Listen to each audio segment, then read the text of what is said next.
اللہ تبارک و تعالیٰ سیدھے یہ فرما رہا ہے چاہے وہ جتنے بھی ہوں، تم چاہے جتنے بھی ہو، میں تمہارے ساتھ ہوں۔ اب اللہ کی طاقت جس کے ساتھ ہو تو پھر کون سی طاقت چاہیے تمہیں؟ اللہ کریم فرما رہا ہے واللہ اشد بأسا، اور اللہ جنگی طاقت میں سب سے زیادہ سخت ہے، اس سے بھی بھلا کوئی مقابلہ کر پائے گا؟ اب مقابلہ کرنے والوں کی تھوڑی سی ہسٹری بھی میں بتا دوں، جنہوں نے اللہ سے بھی مقابلہ کرنے کی کوششیں کی ہیں، اور آج جو پوری دنیا میں اتھل پتھل چل رہا ہے یہ بھی اسی کا ایک حصہ ہے۔ خدا سے لڑنے کی تیاریاں چل رہی ہیں، آپ کو معلوم نہیں؟ یہودی پوری دنیا میں یہ کیوں ہلچل مچائے ہوئے ہیں؟ کیا ان کا مقصد کیا ہے؟ کیا حاصل کیا کرنا چاہتے ہیں؟ میاں ان کے پاس تو سب آ گیا، ابھی پیٹروٹ میزائل آ گئے، سارے نیوکلیئر ہتھیار آ گئے، سب کچھ تو ہے ان کے پاس۔ تقریباً دنیا کی جتنی ملٹی نیشنل کمپنیاں ہیں سب کے یہ مالک ہیں، گولڈ کے یہ مالک ہیں، کرنسی کے یہ مالک ہیں۔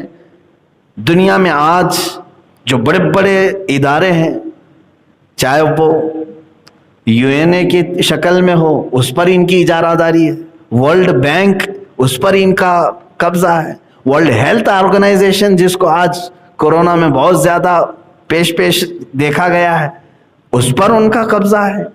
تقریباً تو دنیا کے بڑی بڑی جو انڈسٹریز ہیں یا کمپنیاں ہیں یا پھر ادارے ہیں، یہ سب کے سب ان کے انڈر میں۔ اب اور کیا چاہیے انہیں؟ اور کیا چاہیے؟ یہاں مسلمان کو ایک گھر مل جائے تو سکون سے بیٹھ جاتا ہے، ختم ہو گیا، اور آگے تو چاہیے ہی نہیں۔ وہاں پوری دنیا تقریباً انہوں نے ڈیل کر لی، اور حدیث پاک میں بھی ملتا ہے، اللہ کے نبی صلی اللہ علیہ وسلم نے فرمایا تھا تم دیکھنا قیامت اس وقت تک نہیں آئے گی جب تک پوری دنیا میں حرمین طیبین کو چھوڑ کر، مکہ اور مدینے کو چھوڑ کر، تقریباً پوری دنیا میں یہودی اور عیسائیوں کی حکومت قائم ہو جائے گی، بالواسطہ یا بلا واسطہ، ڈائریکٹ یا انڈائریکٹ، اور اس کے بعد پھر زوال بھی آئے گا۔ اور یہ بھی حدیث ہے، تم دیکھو گے کہ پوری دنیا میں ہر ملک پر اسلام ہی کا پرچم لہرائے گا، یہ بھی حدیث پاک میں ہے، یہ بھی ہے۔ تو اب میں آپ کو یہ بتا رہا ہوں کہ اللہ سے جنگ کرنے کی جن لوگوں نے پلاننگ کی تھی وہ آج کی تاریخ نہیں، بہت پرانی تاریخ ہے۔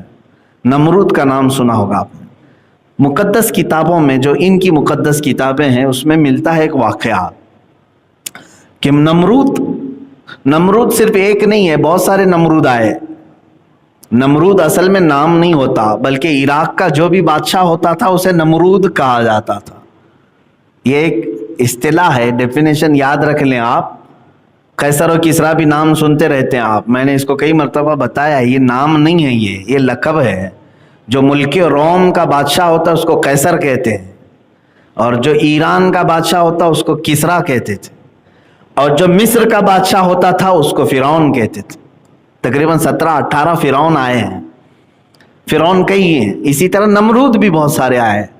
ایک نمرود کا واقعہ پرانی کتابوں میں یہ ملتا ہے کہ اس نے بہت طاقت حاصل کی تھی، اس کی طاقت کا حال یہ تھا کہ وہ 1000 لوگوں سے تنہا لڑ سکتا تھا، اور جنگلی جانوروں سے تک مقابلہ کرتا تھا، شیر، ہاتھی وغیرہ سے بھی، اتنی طاقت اس کے پاس، اور کبھی بیمار بھی نہیں ہوا تھا۔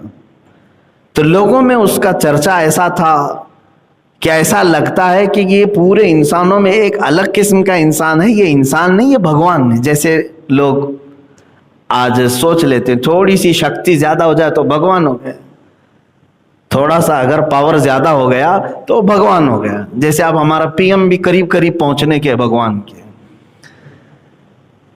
تو یہ نمرود کو بھی ان لوگوں نے اسی طرح سے بنا لیا تھا تقریباً۔ اب جس کو چیلے اس طرح سے بناتے ہیں وہ خود بن بھی جاتا ہے، وہ سوچنے بھی لگتا ہے ہاں میں تو ہوں، لوگ تو مجھے بول رہے ہیں۔ تو نمرود نے یہ سوچا کہ میں خدا ہوں، اور لوگوں کو سجدہ کرنے کا حکم دیا۔ سارے لوگ اکثر اس کی عبادت میں لگ گئے، جو اس کی عبادت نہیں کرتا اسے قتل کر دیتا، مار ڈالتا یا جیلوں میں بند کر دیتا، بڑا ظلم کیا اس نے۔ اب اس کے وزیروں نے، یہ یہودیوں کی تاریخ میں بتا رہا ہوں، یہ آلریڈی ایک بار ہو چکا، اب اس کو دوبارہ ریپیٹ کیا جانے والا ہے. اب یہ جو دنیا میں ہلچل چل رہی ہے، آپ کو لنک میں دے رہا ہوں. کیوں یہ سب ہو رہا ہے؟ آپ کے ذہن میں ڈائریکٹ بات آ جائے گی کیا کرنا چاہتے ہیں آج یہ اتنی ترقیات کیوں کرنا چاہتے ہیں. سنیے، نمرود سے اس کے خاص وزیروں نے کہا بادشاہ سلامت، اور اس کو خدا کہتے تھے وہ، کہ سب کچھ تو ہے آپ کے پاس، طاقت و قوت ہے، انسانوں پر آپ کی حکمرانی ہے، جانوروں سے تک آپ مقابلہ کر لیتے ہو، سب کچھ ہے، آپ کبھی بیمار بھی نہیں ہوتے، لیکن ایک چیز ہے کہ جس میں عاجز ہو سکتے ہیں. کہا کیا ہے وہ؟ کہا موت. یہ اگر آ گئی تو کیا کریں گے؟ موت اگر آ گئی تو کیا کریں گے؟ سارا دھرا کا دھرا رہ جائے گا. محلات بھی بہت بنا لیے. اس وقت اس نے ورلڈ ٹاور بنا دیا تھا جو دنیا کی ٹالسٹ بلڈنگ تھی، بہت اونچی عمارت اس زمانے میں. اور کیوں بنایا تھا وہ بھی میں بتاتا ہوں. تو اس نے اپنے وزیروں کی یہ صلاح اور ان کے مشوروں کو سن کر کے کہا کہ یہ تو فکر کی بات ہے، آخر کریں کیا؟ کہا کہ ایک ہی صورت رہ جاتی ہے.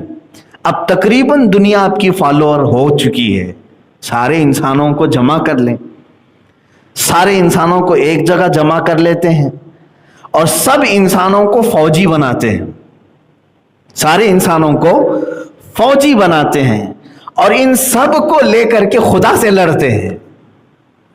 پوری دنیا کو ایک طرف لے کر کے خدا سے لڑتے ہیں، اور ایک بار اگر اس کو مار کر ہم گرا دیے تو موت اور حیات تو ہمارے ہاتھ میں ہوگی. اب دیتا تو وہی ہے نا، موت تو وہی دیتا ہے، تو ٹارگٹ اسی کے ساتھ کیوں نہ کر دیا، اسی کو کیوں نہ کیا جائے. تو اس کی بات یہ لگی کہ ہاں یہ کام شروع کرنا چاہیے. تو چیلے چپاٹوں نے پروجیکٹ دیا اور یہ کام شروع کر بھی دیا. اسے معلوم بھی نہیں ہے، عقل ہوتی تو خدا سے نہ لڑائی لیتے ہیں. یہ نمرود نے تیاری جب شروع کیا تو سب سے پہلا کام کیا کیا انہوں نے؟ بہت بڑا شہر بنایا جہاں پر تقریباً دنیا کے سارے انسانوں کو جمع کرنا تھا، اور بادشاہ کا آرڈر یہ آیا کہ دنیا کی ساری زبانیں ختم کر کے ایک ہی لینگویج رکھی جائے. کمیونیکیشن ضروری تھا فوجیوں کو آرڈر دینے کے لیے، سب کی زبان ایک ہونی چاہیے، سب فوجی ہوں، ٹریننگ دی جائے. اب پھر مسئلہ آیا کہ وہ ملے گا کہاں خدا، جہاں سے اس جنگ کرنا ہے نا، لڑائی کرنا ہے.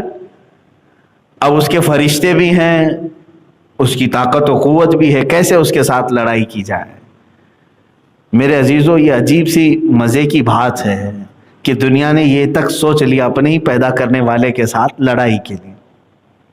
اس کے بعد وزیروں نے کہا کہ سنا آسمانوں پہ رہتا ہے، بڑی عمارت کیوں نہ بنا لی جائے جو آسمان تک پہنچتی ہو. تو اس کام کے لیے یہ ٹالسٹ بلڈنگ بنی. دیکھتے ہیں جتنی لمبی بن جائے. بنائی اور بناتا رہا، فوج بھی جمع ہو گئی، لینگویج سب کی ایک ہو گئی، زبان سب کی ایک، کرنسی بھی سب کی ایک ہی سکہ چلے گا، باقی کسی کی نہیں. حکومت صرف ایک ہی نمرود کی تھی. اب اس کے بعد اسے اس بلڈنگ میں چڑھنا تھا، چڑھ کر کے اوپر سے دیکھنا تھا کہ خدا ملتا ہے کہ نہیں ملتا. نہیں ملے تو اور بلڈنگ کو بڑھائیں گے، جہاں وہ مل جائے لڑائی کریں گے. معاذ اللہ رب العالمین. کبھی کبھار میں یہ بیان کرتا ہوں تو حیرت بھی ہوتی ہے، لیکن یہاں بات یہ آئی ہے، اللہ نے جو فرمایا نا واللہ اشد بأسا، اور اللہ جنگی طاقت میں بہت سخت ہے، اس پر میں عرض کر رہا ہوں. دیکھو اللہ کی جنگی طاقت کیا ہے. آج ابھی کوئی اتنا بڑا نمرود آیا نہیں ہے جو پوری دنیا کو اکٹھا کر کے سارے یہ کام کر لے. اس زمانے میں وہ کر چکا تھا. اب جب اس عمارت پر وہ چڑھنے لگا، اب جو بائبل وغیرہ ان کی پرانی کتابیں اس میں یہ عبارات ملتی ہیں، آیات ملتی ہیں. قرآن و حدیث میں تو اس کا تذکرہ نہیں ملا. اسرائیلی جو روایات ہیں یا جو پرانی کتابیں ہیں اس میں یہ ملتی ہے بات. اللہ تعالیٰ نے فرمایا اپنے فرشتوں سے کہ اے ملائکہ آ جاؤ، ہم بھی ذرا دیکھیں کہ ہمارا ایک بندہ ہم سے جنگ کا ارادہ کیا ہے.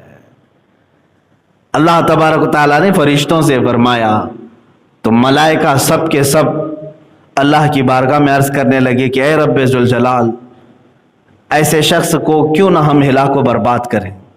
اللہ تبارک و تعالیٰ نے نہ اپنے لاکھوں کروڑوں اربوں فرشتوں کو، جن کی تعداد کا علم ہمیں بھی نہیں، بارش کے قطروں سے زیادہ اللہ کے فرشتے ہیں، بہت، ان کی تعداد کا کوئی اندازہ نہیں کر سکو گے آپ۔ اللہ تعالیٰ نے ان لاکھوں کروڑوں فرشتوں میں سے ایک فرشتے کو صرف دنیا میں بھیجا، سب نہیں، ایک فرشتے سے کہا کہ اے میرے فرشتے، جا تو دنیا میں اس کی بنائی ہوئی عمارت اور اس کی فوج کا معائنہ کر کے آ جا، جائزہ لے کر کے آ جا۔ تو فرشتہ نیچے اترا۔ ایک بات یاد رکھیں، فرشتے اپنے رب تعالیٰ کے خلاف کوئی چیز برداشت نہیں کرتے۔ لا یعصون اللہ ما امرہم، وہ ہرگز اللہ کی نافرمانی نہیں کرتے۔ یہ تو اور بات ہے کہ اللہ فرشتوں کو بار بار روکتا ہے کہ بندوں پر عذاب نہ ڈالا جائے، اللہ کے روکنے سے وہ رکے ہوئے ہیں۔ اور اگر فرشتوں کے ہی ہاتھ میں سب دے دیا جائے کہ جو جو گناہ کرے، تو پھر وہ برابر ٹھکانے سب کو لگا دیں گے، ہر دن روز ایک ٹھکانے پہ لگے گا۔ یہ اللہ کی مہربانی ہے، اس کی رحمت ہے جو روک کر رکھتا ہے، اپنے بندوں کو مہلت دیتا ہے۔ ایک فرشتہ آیا، اس نے دیکھا یہ جنگی تیاری کو، اور پھر کس سے جنگی تیاری؟ اللہ سے، جس نے خود ان سب کو پیدا کیا، ان کو سانس دے رہا ہے، ان کو زمین بچھا کر دیا، ان کو آسمان کا ستون، بغیر ستون کا چھت دیا، اور اس سے لڑائی کے لیے۔ تو وہ روایات یہ بتاتی ہیں کہ وہ فرشتے نے جلال میں آ کر صرف اپنے پر زور سے ہلائے، پوری عمارت زمین میں دھس گئی، پوری عمارت چلی گئی، اور اس میں جو جمع فوجی تھے وہ ہزاروں کی تعداد میں خاکستر ہو گئے، اور نمرود کی پورے چھیتڑے اڑ گئے، ختم۔ اور پھر اس کے بعد رب تعالیٰ نے فرمایا کہ جتنے جمع ہوئے تھے سب کی زبانیں الگ الگ کر دو، سب کی زبانیں بدل ڈالو۔ تو سب کی زبانیں فرشتوں نے بدل ڈال۔ یہ کیا کہہ رہا اسے سمجھ میں نہیں آ رہا، وہ کیا کہہ رہا ہے اس کو سمجھ میں نہیں آ رہا۔ آج بھی وہ حکمت باقی ہے پوری دنیا میں، یہ جو ہزاروں زبانیں ہیں، اس کی ایک وجہ یہ بھی ہے کہ سب مل کر کے فتنہ نہ کریں، سب مل کر کے فتنہ نہ کریں۔ اس لیے یہ تمام چیزوں میں اختلافات ڈال دیے گئے، زبانوں کا اختلاف۔ میرے عزیزو، ایک تاریخ یہ ہے، یہ ہو چکی بات۔ اب اللہ کی جنگی سختی آپ نے دیکھا، جنگی طاقت، اللہ فرما رہا ہے واللہ اشد بأسا، اللہ جنگی طاقت میں بہت سخت ہے، وہ اشد تنکیلا، اور اس کا عذاب بہت زبردست ہے۔ یہ تو بہت چھوٹی سی بات ہم نے دیکھی۔ اسی طرح سے رب تبارک و تعالی کبھی بھی اپنی جنگی طاقت کے پورے مظاہر دنیا میں نہیں اتارے آج تک۔ ایک ہوتا ہے نا، بھائی میرے پاس 100 لوگوں کا دستہ ہے، آپ نے للکارا، لاؤ دیکھتے ہیں طاقت کتنی ہے۔ اگر میں نے 2 کو بھیجا تو گویا کہ 2% ہی تو اتارا، 10 کو بھیجا تو گویا کہ میں نے 10% ہی اتارا۔ اب جب 100 کے 100 اتار دیں تو کہا جائے گا کہ پوری طاقت جھونک دیا۔ آج تک دنیا میں رب تعالیٰ نے جنگی طاقت کے لیے اپنے پوری طاقت کا کبھی مظاہرہ نہیں فرمایا۔ ایک فرشتہ آیا، 2 فرشتے آئے، یا زیادہ سے زیادہ 5000 فرشتے جو میدان بدر میں اترے تھے میرے نبی کی حمایت کے لیے۔ وہ بھی اس لیے نہیں کہ وہ کافر اتنے سخت تھے کہ 5000 سے مقابلہ کرانا تھا۔ کبھی آپ سوچتے ہیں بدر کے میدان میں جو مشرکین آئے تھے، وہ کتنے تھے؟ وہ 1000 کی تعداد میں تھے، لیکن اللہ نے فرشتے کتنے بھیجے؟ 5000 کی تعداد۔ کیوں؟ کیا 5000 فرشتے مل کر کے 1000 کا مقابلہ کریں گے؟ اس لیے نہیں۔ اس کی 2 وجوہات ہیں۔ پہلی تو یہ ہے کہ اپنے نبی کی عظمت اور شان بتانے کے لیے کہ اللہ تعالیٰ اپنے اس کا رسول جب نکلے تو 5000 فرشتوں کا دستہ اسے عطا کرے گا۔ اور دوسری ایک وجہ محدثین بزرگوں نے یہ فرمایا کہ یہاں فرشتے خود بےتاب تھے اپنے نبی کی فوج میں شامل ہونے کے، تو رب تبارک و تعالیٰ نے ان کو یہ اعزاز بخشا۔ اور حضرت جبرائیل علیہ السلام نے یہ آ کر کے حضور سے عرض بھی کیا تھا۔ حضور صلی اللہ علیہ وسلم اپنی مجلس میں جب بھی کوئی بدری صحابی آتے جو جنگ بدر میں شریک تھے نا، وہ کبھی بھی محفل میں آتے تو حضور دوسرے صحابہ سے کہتے ان کو جگہ دے دو. یہ بدری صحابی جبرائیل امین آئے اور عرض کیا یا رسول اللہ صلی اللہ علیہ وسلم جس طرح آپ کے صحابہ میں بدری صحابہ کی عزت ہے اسی طرح اللہ کے سارے ملائکہ میں ان فرشتوں کی عزت ہے جو بدر میں اترے تھے. بدری ملائکہ کی بھی بڑی تعظیم ہے. بہرحال تو اللہ تعالیٰ نے کبھی اپنی جنگی طاقت کا پورا مظاہرہ دنیا میں نہیں فرمایا.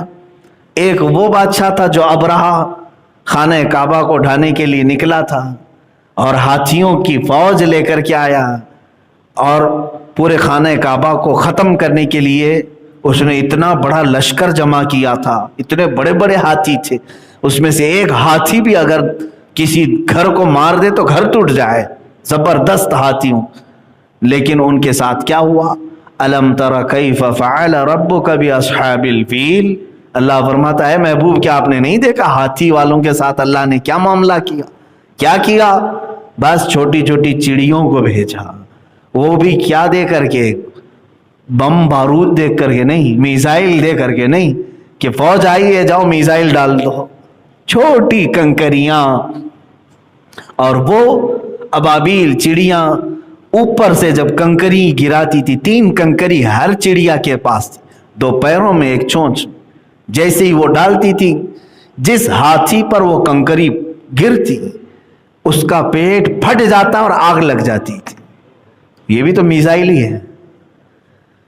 اور ایسا کر دیا فَجَعَلَهُمْ كَعَصْفٍ مَأْكُولٍ. قرآن میں بعد میں فوج کی حالت ایسی ہو گئی جیسے کوئی چھلی ہوئی مرغی کھا کر کے جو چھوڑتا ہے, اس طرح فوج کی حالت ہو گئی تھی. سب کے ٹکڑے ٹکڑے اور چمڑیاں چھلی ہوئی, گوشت اجڑا ہوا.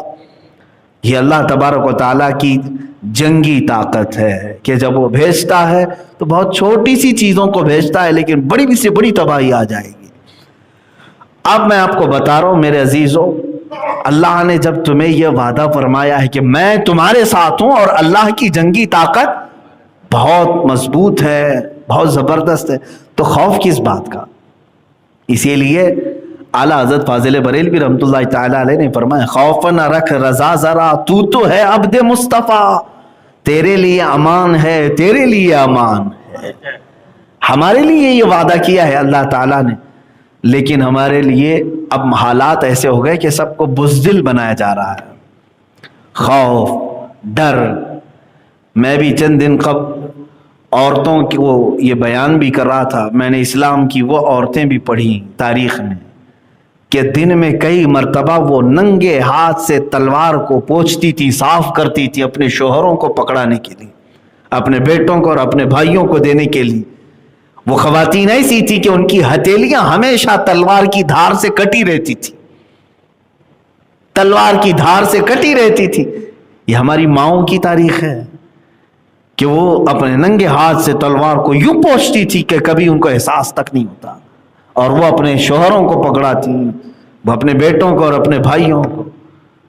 میرے عزیزوں, کاکروچ سے ڈرنے والیاں, چھپکلی سے ڈرنے والی عورتیں, یہ اگر تاریخ میں ہوتی تو شاید اسلام یہاں تک نہ آتا. جو معزز اور مقدس خواتین نے بہادری پیش کی تھی اس زمانے میں, آج وہ تو مردوں میں بھی نہیں ہے, آج وہ مردوں میں بھی نہیں, نوجوانوں میں بھی نہیں. اللہ تبارک و تعالیٰ بزدلی دور فرمائے. ہم دعا بھی کرتے ہیں نا, اللہ کے نبی صلی اللہ تعالیٰ علیہ وسلم کی ایک دعا ہے, اللہم انا نعوذ بک من الجبن والبخل ونعوذ بک من العجز والکسل. یہ حضور دعا کرتے تھے, جس کا ترجمہ میں بتاؤں, اللہم انا نعوذ بک من الجبن والبخل کا مطلب ہوتا ہے اے اللہ مجھے بزدلی سے بچا, میں تیری پناہ مانگتا ہوں بزدلی سے. بزدلی کا مطلب ڈرپوک آدمی, ہر چیز سے خوف کھانے والا آدمی, اللہ کا ڈر چھوڑ کر کے ساری دنیا سے ڈرنے والا.